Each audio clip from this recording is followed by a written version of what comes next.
Hey there friends, it's Nick Warren. If you just saw the previous video, technique 8 was flow like water, and this is technique 9, it's twin, it's evil twin, which is spark electricity. So with flow like water, we're looking for logical cause and effect through our stories. But the other thing that's really good to do, which is a bit more of an advanced technique, is to put your audience, to get your audience to the point where you were with the information you had when you had whatever breakthrough, whether personal, professional, whether it's business, or it's brand or personal brand or whatever. If we can get our audience to that same place and have them make the sort of the cognitive leap that you made to spark electricity, that can be really powerful.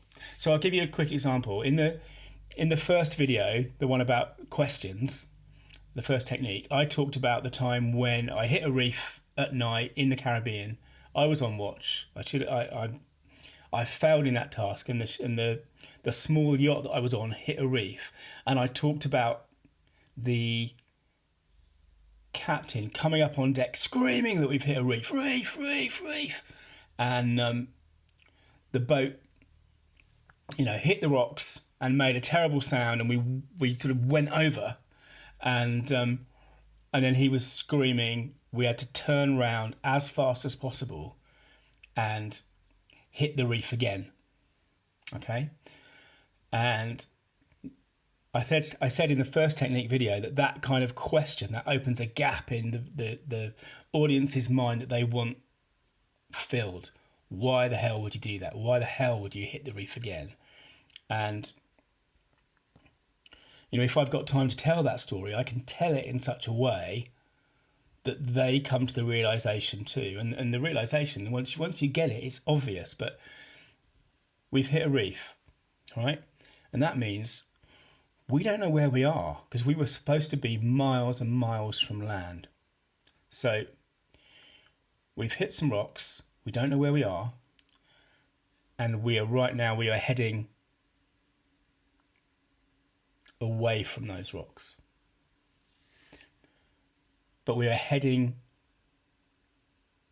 towards something that we don't know.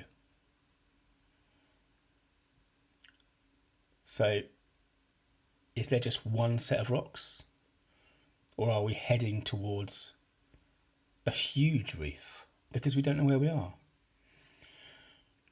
And by now you'll have understood why the captain's first thought was to turn round a complete 180 and hit the reef again.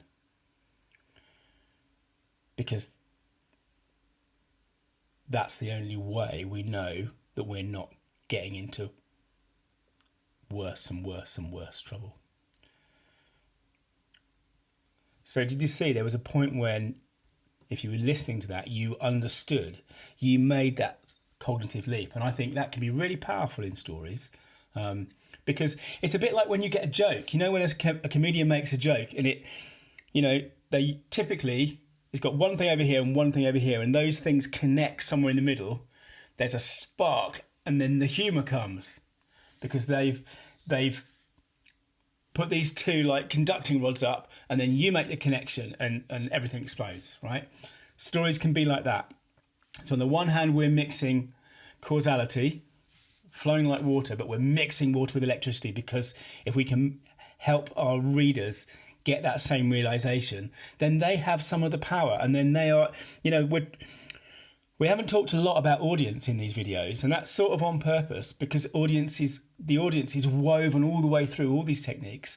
And what we're talking about here is different ways in which we can engage with an audience. And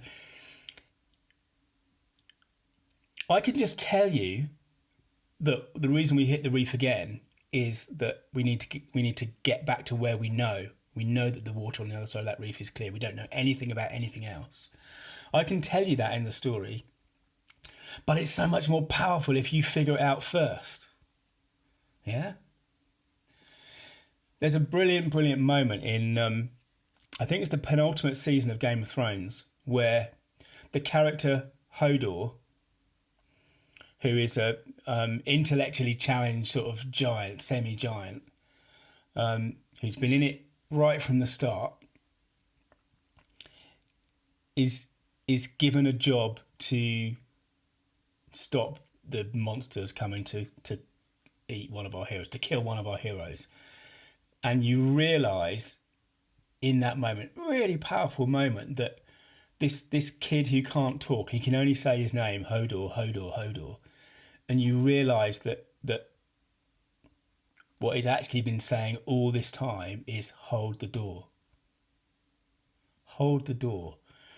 And that is such a powerful moment, because I'm rewatching Game of Thrones with my daughter at the moment, and when she realised what was happening with that character, and she realised at the same time that that character was going to die, this gentle giant, really, and her mind went all the way back through all the history of that show, all those seasons with that character in.